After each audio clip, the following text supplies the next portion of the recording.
sapo de los verdes, el pino de Berica, el oro y su tambor. Pueblo divino, gorrudo sabalero, papel picado, botica bajo el sol. Sigue tu lucha de pan y de trabajo, el tambor se olvida. Los músicos uruguayos que emprendieron el camino del exilio fueron construyendo un espacio fuera del país. Era una gran efervescencia por la solidaridad con Latinoamérica, especialmente Chile. Entonces, y Uruguay, que empezamos a imponerlo. Uruguay, en realidad, lo confundían con Paraguay o no sabían dónde quedaba. Sabían que por el fútbol conocían Uruguay, pero no por la dictadura, por lo que pasaba. Entonces, nosotros nos propusimos hacer conocer lo que pasaba aquí y enviar dinero para los presos y para sacar presos. Porque uno dice, yo viví en Francia, pero me pasé andando para todos lados con los comités de solidaridad, con Uruguay fundamentalmente, pero también con Argentina, pero también con Chile, con muchos países en los cuales uno intervenía apoyando actos. Entonces, en todo eso se produjeron encuentros. Léase, Heinrich Böll, el autor del Honor Perdido, Katharina Blum en Alemania, que me apoya para conseguir un pasaporte circunstancial cuando la embajada de la dictadura me lo negaba. Qué lejos está mi tierra y sin embargo qué cerca, o es que existe un territorio donde la sangre se mezcla. Al llegar a Holanda, enterarme que se está por editar un disco, busco los datos de quiénes son. Y era un alemán compositor, Konrad Böhmer, amigo de Curión Harvinian, los cuales aquí se jugaron muchísimo por sacar la cinta de La Patria Compañera, y él la quería editar allá. Me pongo en contacto con él, le pareció increíble que yo estuviera en Holanda, a mí me pareció increíble que fueran a editar un disco mío, y tuvimos contacto y entonces le manifesté que me gustaría seguir estudiando guitarra. Y ahí me entero que en el Conservatorio Real de La Haya hay un uruguayo, jefe de cátedra de guitarra. Cantando con tu recuerdo, florece mi corazón. El 5 en España, después en México. Pero en Europa, recorrimos toda Europa porque la gente exiliada que estaba allá y organizaba espectáculos, cosas. Y ahí andábamos con el Sabalero, con todos, con Biglietti, ¿me entendés? Haciendo cosas.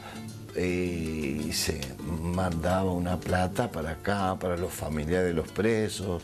Ves el mundo de otra óptica, ¿no?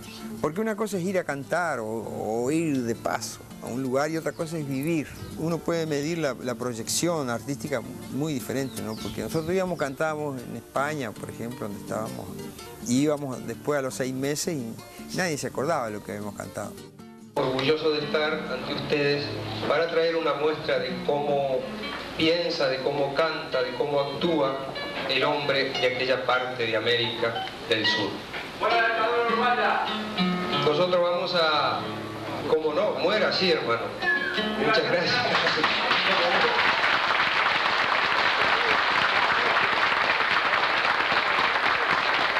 Sabemos los primeros gritos de libertad e independencia que sonaron en nuestro continente. Uno de esos primeros gritos fue el de Simón Bolívar. Como de tantos otros, José Martí, Morelos, San Martín, una cantidad de mayores que nos sucedieron y que nos legaron lo que es hoy América Latina, a Simón Bolívar.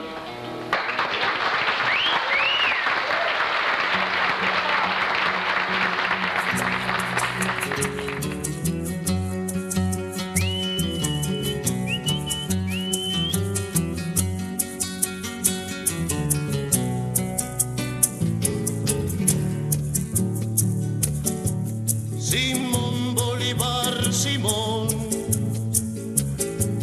caraqueño americano, el suelo venezolano le dio la fuerza a tu voz. Simón Bolívar, Simón, nació de tu Venezuela y por todo el tiempo vuela como candela tu voz. soledad tengo de ti, tierras donde yo nací. Inmediatamente llegado al exilio dejé la canción directa panfletaria, ¿no? Porque yo consideraba que era muy fácil cantarlo allá. El asunto era cantarlo acá, y como no podía estar acá, empecé a mirar qué hacían los cantores aquí y traté de seguir ese rumbo. Alfredo Zitarrosa era otro de los músicos referentes que se encontraba en el exilio. En todas las entrevistas se encargaba de señalar su falta de inspiración en el exterior.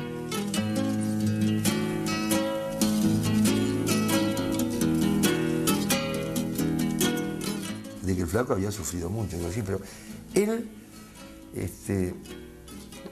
estaba con su familia, o sea, en España estaba solo, pero cuando estaba en México, la última etapa, estaba con su familia, pero bueno, pero eran situaciones diferentes. Yo estaba con un metejón hasta los huesos, entonces era todo lindísimo. Y me emborrachaba, y salía, no le daba pelota a nada. Yo escribía algunas canciones afuera, pero yo escribí siempre sobre el recuerdo. Guitarra Negra, que hizo el flaco, la escribió en el exilio. O sea, la creación. Hay tipos que crean adentro de la cárcel. Es decir, no por estar alegre y contento y estar bien vas a hacer los más lindos poemas ni la más linda canción. Yo me ponía a pensar en mi gente, en mi tierra, y me daba por escribir y me daba por hacer cosas. Estar llorando fue una cosa extraña porque se empezó acá, ya estaba prohibido. La empecé como diciendo estoy allá. Cuando en tierras extrañas miro triste la lejanía azul del horizonte, siento clarito al olimar que pasa. A mí me tocó un exilio un poco más largo, fui de los primeros casos, hablando de los músicos, que uruguayos exiliados hubieron mucho antes. Yo creo que eso a mí me permitió pasar de una dificultad creativa, que la tuve, sin duda, como yo creo que todos pasamos por algo así, a el empezar a producir desde eso.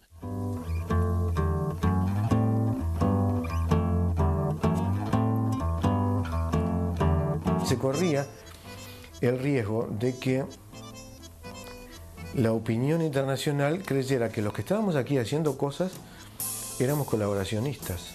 Entonces me empecé a vincular con gente que podía organizar giras en Europa, por lo menos en el circuito europeo. Au tango, le tango du Rio de la Plata, parce que le tango n'est pas seulement d'Argentine, il est également d'Uruguay.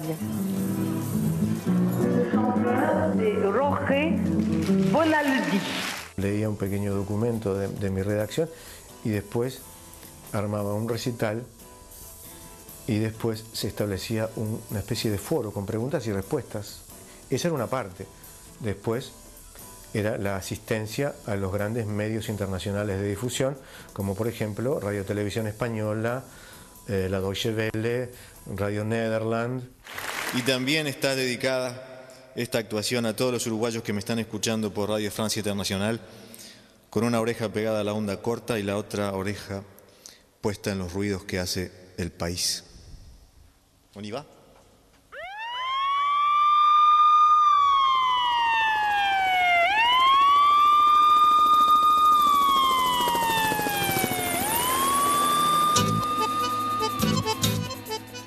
Yo de alguna manera volví muy preocupado y volví de una manera con el alma muy enferma, porque notaba que en el exterior se continuaban dando los indicios de divisionismo que ya no se daban en el Uruguay. En el Uruguay estábamos todos juntos, o por lo menos así lo parecía. Estábamos todos los de distintas tendencias tratando de resistir.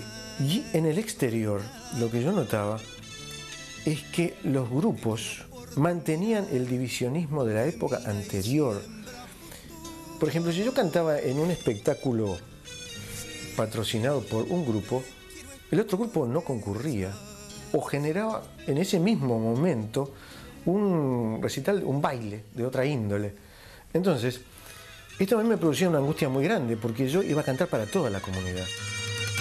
Todavía estoy aquí aunque te duela, todavía tu maldad no me borró. Había sectores, sí, estaban los Tupas, y estaban los renunciantes, y estaba el Partido Comunista, y estaba el PIT-CNT, yo qué sé, pero yo no era un militante, entonces el fondo de ese problema a mí no me llegaba, digo. Puede ser que alguno me dijera narco de mierda, pero yo qué sé, mucha bola no le das a eso. Yo no lo percibí así, no. A nosotros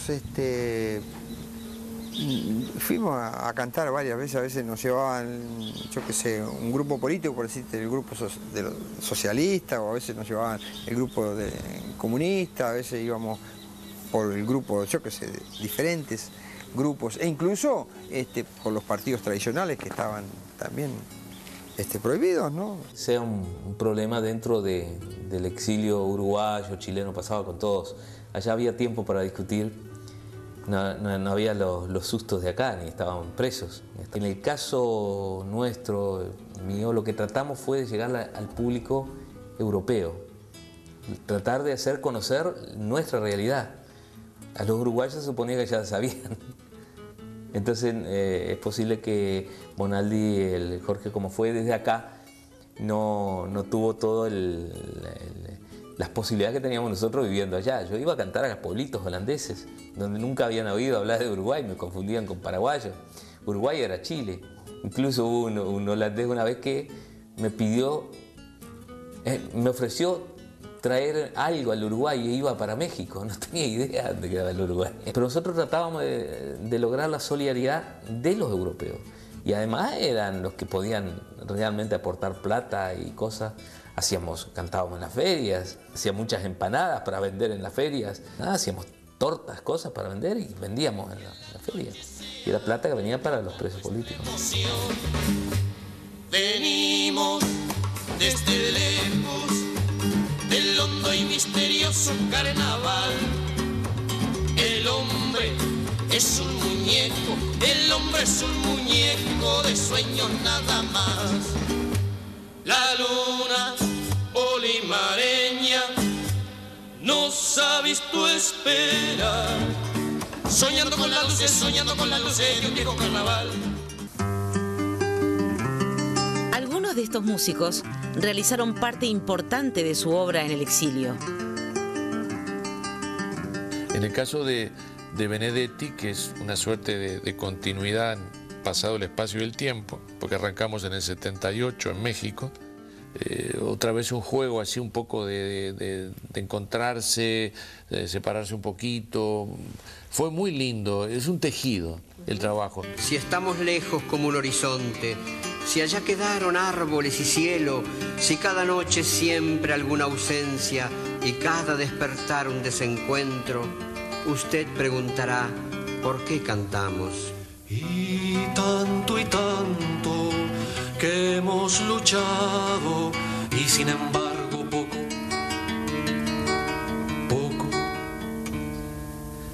Si se miran los cuerpos que trae el río. En París había una publicación, ¿cómo se llamaba? No me acuerdo, no me acuerdo cómo le decíamos, el boletín. El boletín que lo hacía el Comité de Presos Políticos a que yo pertenecía, de apoyo a presos políticos, ¿no? A que yo pertenecía. Entonces hacía una publicación, de ahí yo saqué los nombres de los niños desaparecidos. Para que regresen bien pronto sanitos a estar con nosotros y a vivir jugando. Fernando, Andrea, Mariana, Amaral, Anatole, Victoria, la hija de Aida y Simón. Hicimos un disco mío que se llamaba Colmeneras. Y hicimos un disco de él que se llama Aquello. Y yo fui a grabar en el disco de él. Y con Jaime hicimos todo el disco Colmeneras, fue lindísimo. y que aquí se llamó Chiquillada, que sacó Sondo. Temerariamente lo sacó y no se lo prohibieron. Y grabamos Angelito por primera vez. La primera grabación de la canción Angelito fue Jaime y yo, Jaime con el bajo, yo con la guitarra, y un coro de niños, me parece, que eran los hijos de los exiliados, ¿no? Luego de ese disco fue cuando yo lo invité a cantar aquello, a estrenar una canción que yo había escrito, pero que me he dado cuenta que no era para mi voz, la de aquel momento. Estoy una voz de nene, que por favor. En la noche oscura se ha perdido aquello, en los diarios viejos se apagó su voz, la ropa tendida sobre los alambres, saluda al ausente, prolonga el adiós. Dicen que se fue, dicen que está acá, dicen que se ha muerto, dicen que volverá. En 1981, Jaime Ross edita su disco Aquello. Este disco traía la canción Los Olímpicos, que inmediatamente se instaló entre las más populares, generando polémica con algunos de los uruguayos exiliados. Se nos viene fin de año, festejamos Navidad. Los exiliados políticos que no la entendieron. Esta canción fue escrita para los exiliados económicos. Está muy claro. Por eso lo de volver no tiene sentido tampoco vivir allí. Y en las pruebas me remito. Yo toco hoy los Olímpicos y sigue tan vigente como el momento que la escribí. Y en aquel momento, cuando dijeron que era un patinaje ideológico mío, yo les dije, pero perdón, lo que pasa es que yo estoy viendo algo que ustedes no están viendo. Pues yo escribí esa canción en el año 79 y el exilio económico tenía menos de 10 años. 10 años tendría. Y me acuerdo en polémicas en Holanda diciendo, yo me recuerdo diciendo, la dictadura se va a ir. La dictadura es una gripe muy fuerte.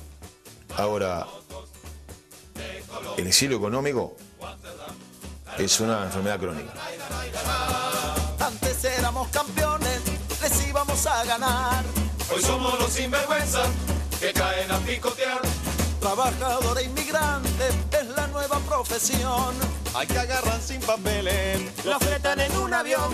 Uruguayos, uruguayos, ¿dónde fueron a parar? Por los barrios más remotos de Colombes, Guantánamo. Ayer recibí una carta directa de Nueva York de mi amigo el Horacio, trabaja de soldador. Ahora tiene cola chata, alfombra y calefacción. Parece cosa de locos, le va cada vez peor. Extraña a la gente nuestra que te hable sin despreciar. Extraña el aire del puerto cuando anuncia el temporal. Y sin embargo recuerda las cosas por la mitad. Se olvida las que pasaban antes de irse para allá. Uruguayos, uruguayos, ¿dónde fueron a parar? Por los barrios más remotos de Colombia, Guantánamo. Volver no tiene sentido. Tampoco vivir allí. El éxito de la canción fue porque a la gente le gustó la música para empezar, si no, no tiene éxito. Pero bueno, la letra tuvo mucho éxito porque todo el mundo tenía un pariente que estaba trabajando en Australia, que estaba trabajando en Estados Unidos. Yo tenía 2 tíos, yo me inspiré en mis tíos. Uno de los tíos trabajaba de soldador, otro era una espalda mojada. A mí obviamente me importaba mucho el exilio político, pero también me parecía que el exilio económico era algo terrible. Mantener contacto con Uruguay era una preocupación permanente. Estábamos informados de lo que pasaba acá, de la resistencia que hacían los cantores que se habían quedado acá. Nosotros estábamos piripipí. Acá se pasaba brava. Me llegan 2 materiales grabados. Uno era de los que iban cantando. Entonces cuando yo oí eso, dije, esto sigue. Era un fenómeno nuevo, con una identidad propia, no nos estaban imitando, que hubiera sido penoso. No, había una cosa realmente nueva. Alfonso López Domínguez me quería contratar, quería que yo volviera a cantar aquí, ¿no? Y entonces le habló a Jaime, y entonces yo le dije que sí. pero que había que ver cómo estaba la cosa, ¿no? Conmigo. Entonces López Domínguez fue a jefatura y preguntó, yo quiero contratar al sabalero. ¿Qué puede pasar? ¿Puede entrar? Entonces el comisario de esa época, no sé el nombre, le dijo, que venga, así lo casamos acá. ¡Pah! Loco, me entró un frío por el cuerpo, güey. Imaginando, lo vamos a casar como si fuera un dicho. Angelito bien amado.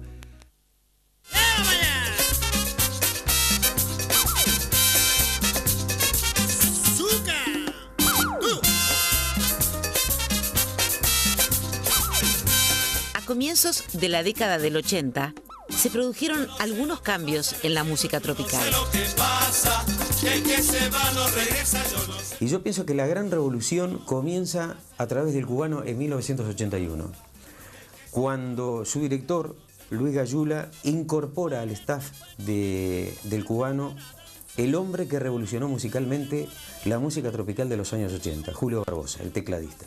Julio Barbosa, que venía de un grupo de rock que se llamaba Andrómeda. Pone un sintetizador y elimina toda la parte vieja de sonido y aparecen los primeros twin que le daban un sonido tan estridente a la parte de teclado. El twin es el equipo que amplifica, por supuesto, el instrumento, un equipo de audio. Y él le metió todos esos conocimientos que él traía, revolucionó el ambiente, porque ya se le dio más importancia a los instrumentos electrónicos, a los sintetizadores. Yo no sé lo que pasa en el cielo. Yo no sé lo que pasa en el cielo. Yo no sé lo que pasa. El que se va no regresa. Yo no sé lo que pasa. Antes tocábamos con el bajo de cajón, el bajo grande, y con los pianos que había en los clubes. Encontrabas un piano en muy buenas condiciones y otro que estaba hecho pelota, destartalado. Y vos de repente ibas a un club y no tenía piano, o el piano sonaba más desafinado que campana de goma. Entonces el tener un piano eléctrico te permitía ir a tocar a cualquier lado. No solamente ganó en potencia el sonido, ganó en calidad. En las grabaciones usábamos piano acústico. El piano acústico es mucho mejor.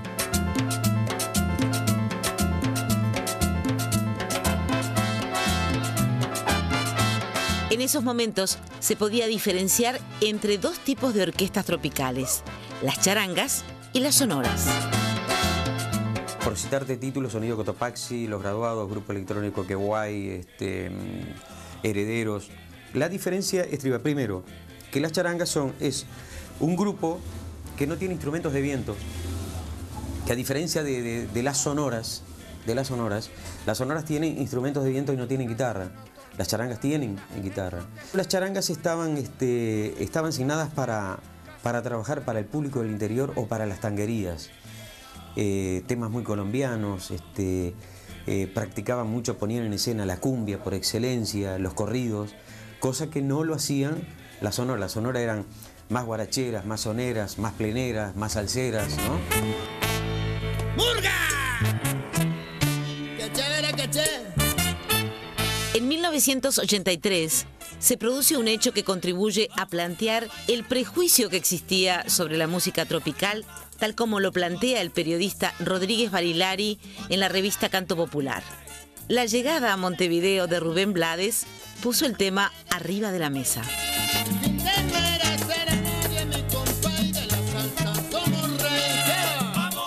La música tropical tiene un antes y un después. Antes y después de Rubén Blades.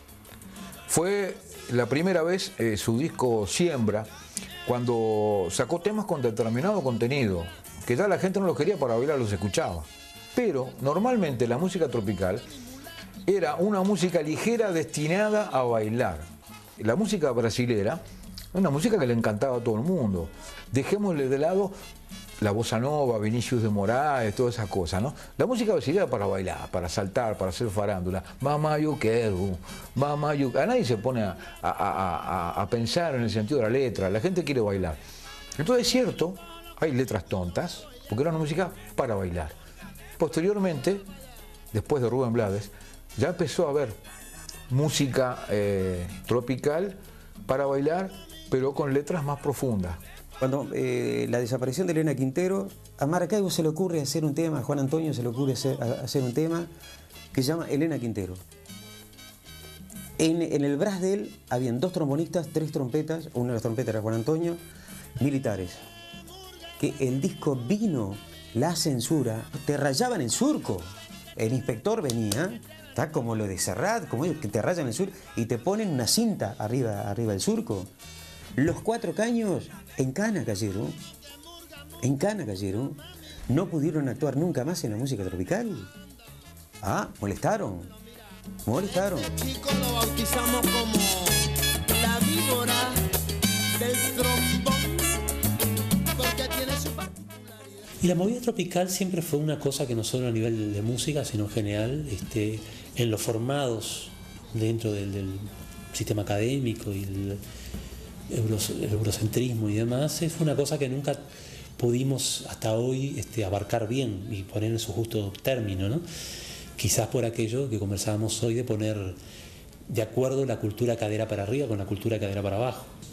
Una persona que escucha cumbia generalmente no concibe la música sino es para bailar, no concibe ir a sentarse a poner el puño en el mentón y a escuchar la letra y a disfrutar con algo climático, atmosférico o de un texto poético, ¿no? Y para los otros, entre las vergüenzas corporales, la música no se puede percibir si no tiene un gran texto atrás, porque la canción es eso, ¿no? Entonces cada uno tiene su grado de dificultad de percibir el todo. Después de que todo lo que es para la diversión y el baile sea considerado frívolo, es otra cosa, ¿no?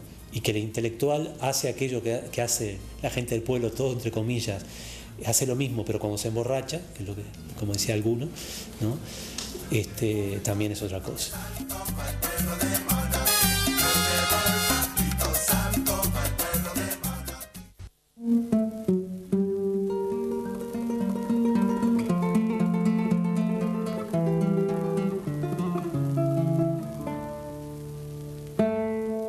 Luego del triunfo del no en el plebiscito de 1980, el país se encaminaba hacia la transición democrática. En 1982 se dan elecciones internas en los partidos políticos, hasta ese momento prohibidos, con miras a las elecciones nacionales.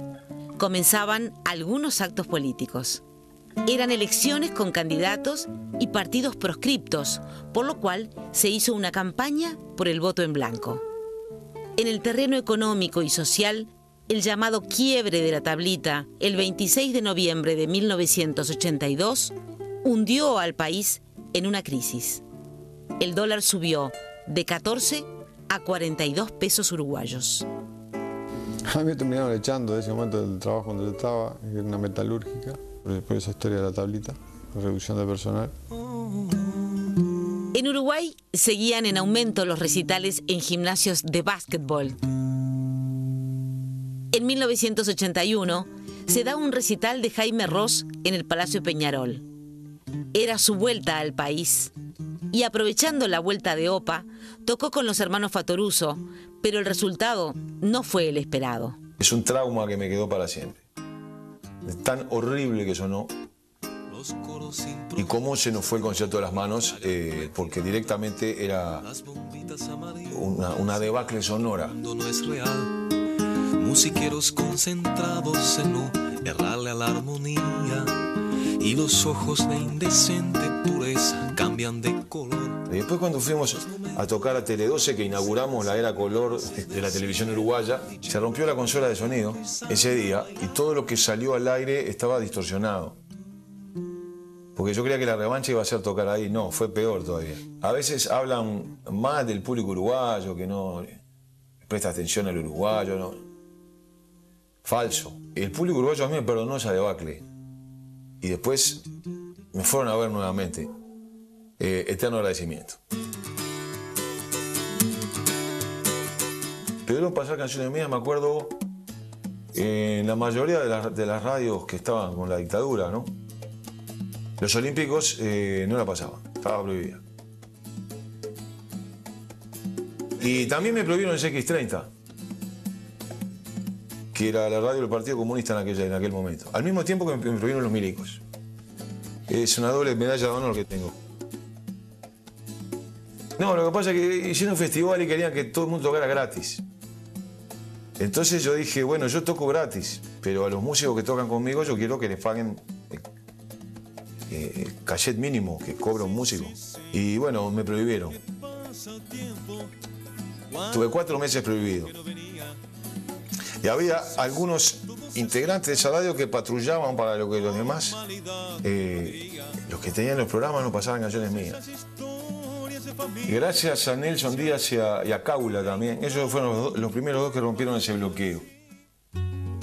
También en 1981, uno de los grupos pioneros de la nueva generación, los que iban cantando, se despide con un recital en el Club Atenas. Era la primera vez que un grupo hacía un recital en un estadio solo. Y a su vez fue el último que hicieron los que iban cantando, porque después de eso nos disolvimos. Trochón en ese momento, quizá por algunos desencantos personales que compartíamos de repente, creo que dijo en ese momento que había difusores que no deberían estar difundiendo. De alguna manera anunciando una especie de decadencia. En aquel entonces que estábamos todos tan embromados y tan tristes y tan reventados y angustiados, que alguien venga y te diga, arriba hermano, ya ganamos, ya está, ya cayó la dictadura prácticamente, ya falta poco, ya está. Evidentemente te iba a levantar el ánimo y vos te ibas a ir muy contento y muy, con una especie de la ilusión. Pero salías a la calle y todo seguía igual, y la cosa duró 12 años. Entonces yo tuve en ese tiempo, me pregunto ahora si bien o mal, no sé, una reacción frente a eso, porque se corría el riesgo que se creyeran una mentira. Ya está, ya triunfamos. Porque en ese momento era fácil subirse al escenario con un charango y cantarse alguna canción aunque no fuera propio, pero más que sonara latinoamericana y te ganabas el aplauso fácil. La gente que es músico está comprometido con la música y con el riesgo de la creación. Estas posiciones llevaron a un cuestionamiento del rótulo canto popular. Considero que lo que nosotros llamábamos canto popular o lo que se llamaba canto popular era una especie de canción de texto uruguaya, porque es muy significativo que muchos de esos artistas, Abel García, para decirte alguno, el Grupo Vocal Universo y todos los del grupo de Tacuarembó, utilizaran textos de poetas, Circe Maya, Liber Falco. Cuánta luz, cuánta hermosura en el monte y en el llano, en el azul marindiano y en la fuente que murmura.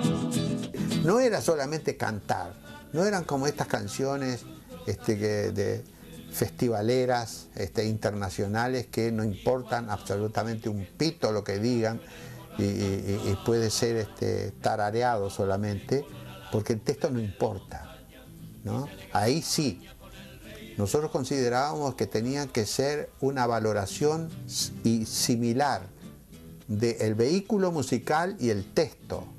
Oh, dulce renacimiento de la luz y de la vida. A mí siempre me molestó lo de canto popular. Nunca me sentí integrante a ese rótulo y traté también un poco de combatirlo, ¿no?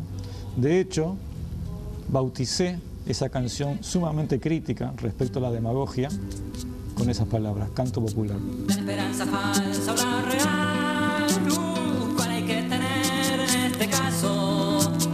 Es posible que haya que cargar, luego con la falsa hecha pedazos. Y la palabra canto popular se transformó en una especie de apócope de canto popu peyorativa, porque hubo una cantidad de gente que estaba haciendo mala música y de acuerdo a esquemones que justamente a los jovencitos del momento les molestaba, lo cual me parece muy sano. Demostraban que eran sanos. No sé, son definiciones que pueden quedar muy poéticas en algún momento. Creo que en general son arbitrarias, son etiquetas puestas a algo.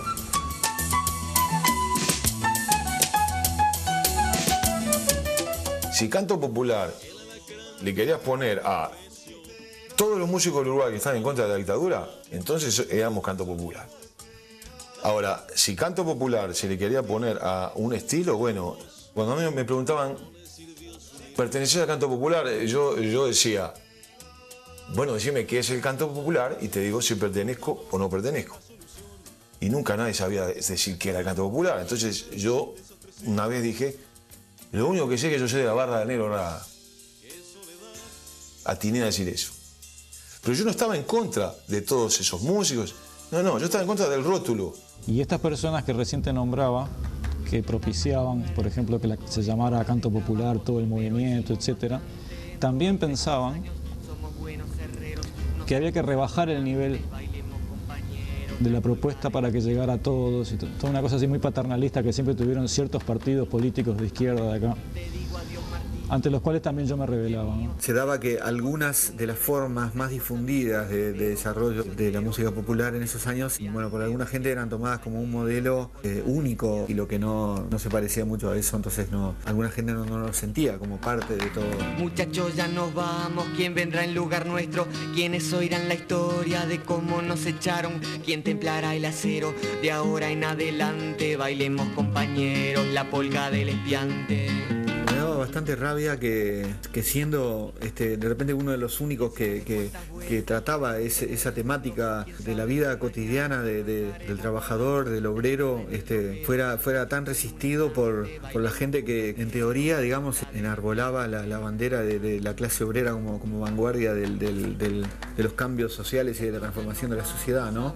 Y que en cambio como que de ese mismo lado se me acusara de burlarme de la clase obrera, ¿no? Cuando en realidad lo que estaba haciendo en esas canciones era otra cosa muy, muy distinta. No simplemente transmitiendo, digamos, los valores que una vanguardia intelectual asigna, digamos, a la clase trabajadora. Muchachos, ya nos vamos a ver si conseguimos trabajo en algún lado, y si nadie nos toma, quizá en el extranjero aún haya vacantes. Bailemos, compañeros, la polca del espiante. Creo que aprovecharon la volada de un momento político que el país necesitaba, canto popu a mansalva. Es más, a nosotros nos patearon a todos. O sea, todo lo que era instrumento eléctrico, batería y todo eso, según ellos era música foránea. Era un momento que obviamente se necesitaba eso. La pena fue no hacer como en otros países, como en Brasil, por ejemplo, que pasaron por lo mismo que nosotros, y hubo canto popu prácticamente toda la vida, con una musicalidad increíble, ¿no? No tenía por qué ser con una guitarra y un bongo como se utilizó mucho acá, ¿no? Desgraciadamente, y con 3 acordes folclóricos, que en algunos casos está buenísimo y en otros no. No quiere decir que porque se hayan, a mi modo de ver, equivocado en cierta postura o en cierta cosa, no quiero calificarlos, porque junto a ese 10% de equivocación había otro 90% de aciertos, y fueron personas muy útiles, lo siguen siendo, son queridos amigos, colegas, algunos mayores que yo, otros no. No voy a dar nombres, pero sí me interesa denunciar eso, ¿no? Que se cayó en cierto facilismo. Es el problema de la política, cuando la política quiere manejar las cosas.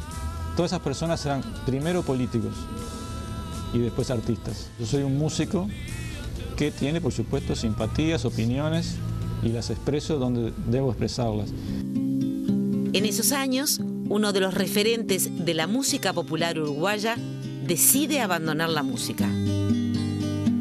La mayoría de las veces se hacían fondos con los músicos.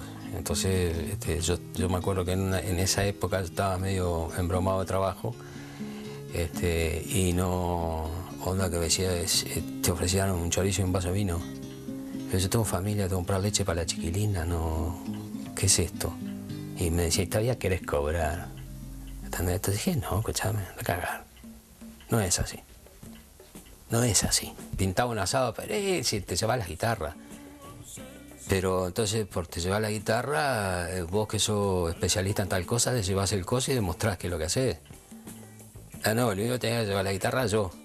¿Entendés? Como la historia, como vi en la mano, entonces para ahí así no voy. Seguro, Yupanqui que fue a tocar a Tacuarembó, y las señoras de la sociedad le dijeron, señor Yupanqui, te venga a tomar un tecito, tráigase la guitarra, y Yupanqui dijo, la guitarra no toma té, señora.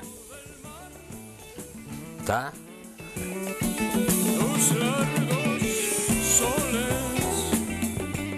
La gente fue poblando estos recitales que se transformaron en grandes mitines políticos y en una catarsis general. Desde distintas organizaciones sociales que se oponían a la dictadura, se impulsaban estos recitales. AEBU, el sindicato bancario, fue uno de los pilares fundamentales del canto popular. El profesor Piñeirúa era profesor de educación física en AEBU y proponía que cada grupo tuviera un nombre e hiciera una obra de teatro respecto al nombre. Y después, al final, una murga. Empezaron a acercarse los murguistas profesionales a prestar los trajes. Claro, muchas veces la gente terminaba una estación, tenía que salir por los sótanos porque lo venían a buscar, era una cosa de loco, ¿no? Pero AEBU tuvo una relevancia muy importante. Posteriormente, la Asociación Cristiana de Jóvenes también empezó a hacer una actividad similar y allí nacieron, entre otros, La Falta y Resto, ¿no? Y en AEBU nació la BCG y un montón de movimientos murguistas. Nació el disco Carnaval de Omar Romano. En esos años se dio un fenómeno particular. La murga siempre encontró su espacio para manifestarse dentro del carnaval en el mes de febrero. La edición de los discos Carnaval y Carnaval 2 contribuyó a que la murga se mezclara en los recitales de canto popular, llegando en 1983 a ser disco de oro, una edición compartida por La Reina de la Teja y Falta y Resto. El flaco Roberto García, que salía en La Falta, que fue el que le puso el nombre, era integrante de Contraviento. Julio Julián era cantor popular. Yo había estado con el Patria y tal, muy amigo del Choncho, y el Choncho y Jaime hacían música para La Falta. Entonces estábamos todos y nos invitaban a diferentes espectáculos. Al empezar la dictadura había aparecido La Soberana y de alguna manera marcó el camino, ¿no? Fue la primera murga con letras contestatarias, ¿no? Durante la dictadura empezaron a aparecer murgas que ya tenían su punta, ¿no? Es decir, Falta y Resto, La Reina empezó también a apuntar para ese lado. El compromiso político de algunas murgas hizo que popularmente se generara una división entre las murgas y las murgas pueblo, o las de La Teja y las de La Unión. Fue la apertura de bandos, digamos, la murga tradicional, que seguía con su temática, que incluía la política, pero no era el eje central, digamos, ¿no? Y las otras murgas que no, hicieron mucho hincapié en la letra. Eso más bien es una definición marketinera, que yo no estoy muy de acuerdo. Yo creo que la murga es una sola, todas las murgas son siempre contestatarias, pierden su categoría de murga en el momento que sean oficialistas o sean obsecuentes con el poder. Algunas dicen un poco más que otras de una manera, a veces hasta más panfletaria, y eso lo digo yo porque ese pecado lo cometo normalmente. Otros lo dicen de una manera más irónica. Uno de los espectáculos que quedó marcado en la historia por su convocatoria de 2 días y por su difusión fue A Llenar el Palacio. Nosotros hicimos 2 palacios Peñarol y los llenamos los 2, pero llenos, ¿no? Y eran cosas muy convocantes. Con Gustavo Bosecoji y Macachín hicimos la escenografía de los 2, cosa que no se utilizaba, o sea, subían al escenario y nada. Pero para el primero hicimos unas guitarras que eran una onda Guernica, ¿viste? Y unas personas que colgaban nomás en blanco y negro. Pero para el segundo hicimos una especie de jaula de pájaros con caños de luz, de esos flexibles, y los pájaros recortados en cartón plas iban saliendo, ¿no? Así. Bueno, me acuerdo que cuando se abrió el telón y la gente, se iluminó eso, y la gente vio eso, se vino abajo el estadio, ¿viste? Y ahí fue la clave donde creo que el canto popular fue fundamental, porque fue la actividad que más juntó a la gente, ¿no? Dentro de este clima de efervescencia quedaba lugar para generar productos innovadores o creativos. Hay una canción que se llama El Chacalambo de la Cocina. El Chacalambo de la Cocina, que es una mezcla de malambo con chacarera. Que en realidad lo que estamos haciendo es incitando a la gente. ¿Te acuerdas de los golpeteos de olla, no? Las caceroleadas. Estamos llamando a cacerolear. En un momento determinado del interludio musical, donde hay una parte de percusión que hace Yamandú Pérez, brillante, el negro agarra una soya y lo que hay sonando son ollas. El tipo está caceroleando en medio de la canción. Porque eran las caceroleadas, se fijaban en hora, le daban una caceroleada porque iba a haber una cadena del gobierno y entonces a esa hora nadie la escuchaba, empezaba clan, clan, clan, clan. Esquina, boliche y feria, hay gente que espera cantar con vos. Y el malambo viene del viento como un rumor, te está pidiendo coraje que tiene que salir.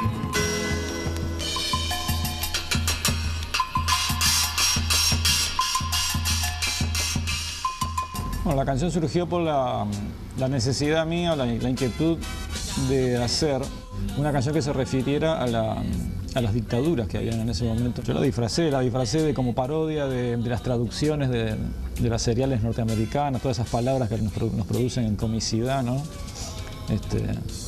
Traté de armar una historia así, y bueno, pero en realidad estaba hablando de dictadores y de tiranos que a la postre caían. O sea que en realidad la letra era bastante jugada, pero pasó, nunca fue prohibida, por ejemplo.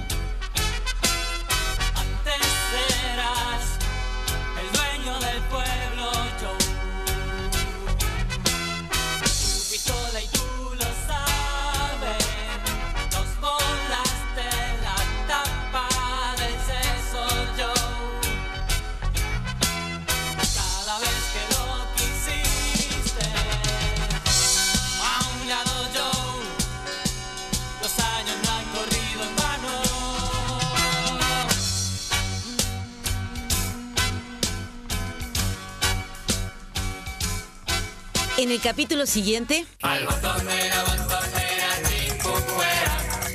un grupo para niños atrapa la atención de 18.000 personas en un fin de semana. Canciones para no dormir la siesta. En 1978 surge Joven Tango, intentando rescatar el espíritu del club de la Guardia Nueva. La canción tanguística fue una expresión de esos años. Mientras Argentina entraba en guerra por las Malvinas y en Uruguay el dólar triplicaba su valor, Rada se instala en Buenos Aires y una nueva movida de rock comienza a gestarse en Montevideo. Eduardo Mateo lleva adelante su nueva propuesta, La Máquina del Tiempo.